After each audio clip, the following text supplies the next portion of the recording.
Hello મિત્રો, અમારું આ પાર્સલ આવ્યું છે તો અમે ઓપનિંગ કરીએ છીએ। જો તમે અમારું પાર્સલમાં શું છે અમને હજી ખબર નથી પાર્સલ શું છે। અમે જો ઓપન કરીએ છીએ તમે જોજો। ઓપનિંગ થઈ ગયું છે। એમાં છે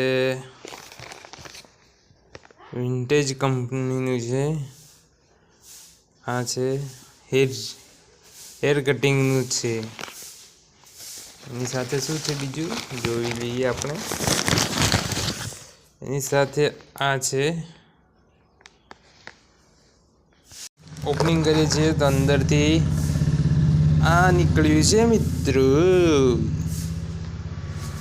આ છે ચાલુ છે કે બંધ છે ચેક કરીએ। ચાલો આ બટન છે, સ્ટાર્ટ કરીએ। ચલો ચાલુ છે।